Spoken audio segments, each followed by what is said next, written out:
On this challenge to become a leader. That is when I started calling myself a leader. I had no idea what it would entail. I had no idea what I could become. I had no idea what the people that I led could become. My pastor had already sold me on the idea that every Christian's destiny is leadership. And as a Christian, I embraced the whole idea of leadership right off. But still, I wasn't really sure what it all meant. In a verse in the Bible, Jesus Christ is quoted as saying to his disciples, many of whom were fishermen, he said, yeah, you got, I'm paraphrasing, yeah, you guys are fishing right now, but if you follow me, I will make you fishers of men. Fishers of men. As I contemplated the idea of being a fisher of man, I reasoned that a fisher of men meant that you were the type of man that people wanted to follow, that men wanted to follow, that women wanted to follow. And in order to be that type of person, there's certain things that you would have to do. And a lot of those things would be a left turn from the thing that you're doing now. They would require effort for you to do those things, and you would have to use consistent effort in order to do those things so you could rise to the occasion, so you could get to the place where people would ask you to lead them. It's not really practical to walk up to someone and say, hey, let me be your leader.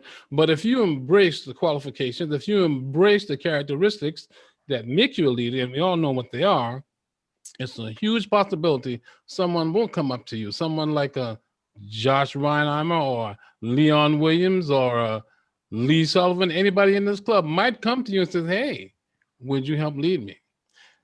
The fishers of men part. Let's imagine what a fisherman actually does. Before he gets on the boat to fish, he's got a certain mindset. He sees himself as a fisherman. The image that he has of himself is that of a fisherman. And he gets the right equipment and all the things that he needs to put on the boat so he can be a world-class fisherman. Makes sense, right? And then when he gets all this together, finally he's on the boat and he's taking the boat out on the water. But he's not a fisherman yet, is he? Because he hasn't caught anything. Let's say he throws his line in the water and you get one of these huge marlins. Well, a marlin is accustomed to swimming around in the ocean, just like your protege might be accustomed to living a certain way and not doing the things that you want to teach them how to do. As the hook gets into the marlin's jaw, the marlin starts swimming away from the boat as fast as they can. Now, you and I know that the object of the game is to get the fish in the boat, but the fish is not about to swim to the boat. Oh no, you have to influence the fish to make the fish swim to the boat. And how do you do that? Because you got the hook in their mouth, and you wind the twine, and you pull the pole, and you wind the twine, you pull the pole, and that fish continually pulls you and stresses you and works you and makes you sweat because that fish has no intention of swimming to the boat and letting you put him in the boat and hit him in the head. Now, if your image of yourself is not that of a world-class fisherman, you might give up. You might decide, no, man, this is just too much for me, and you might go back without the fish. But alas, if you have created the image of yourself, if you have made the changes in yourself, if you have decided to listen instead of talking all the time, if you had decided to keep trying instead of quitting when it got difficult, then you will continue trying to reel in that fish. And as you do it long enough, consistently enough, you know what happens? The fish eventually decides that they're going to swim to the boat. In the last 1, 2, 300 yards that the fish is swimming, he's coming toward the boat, and you can easily pick up the fish and put him in your boat. Fishers of men do a similar thing.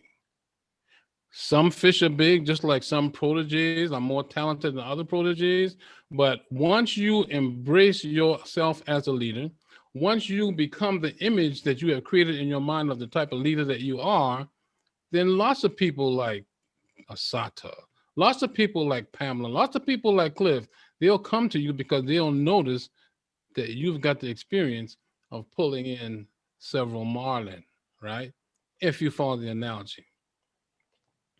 In summary, if you want to have the benefit of being a leader, because I have achieved the benefit of being the leader, as I'm sitting here listening to Leon, I'm almost brought to tears at how much he has improved and how phenomenal his talk was. And I know every one of you are looking at Leon and saying to yourself, I want to be like that. Well, Leon's image is that of a phenomenal speaker, and I'm sure he sees himself as a phenomenal speaker. And in case I wasn't sure that he saw himself that way, I know for sure because out of his own mouth, he called me today and threatened me that he was coming for me when he did his speech today. Leon, my brother, you rocked it, and you have cemented my position as a true leader. You are my Marlin. Mr. Toastmaster. Oh.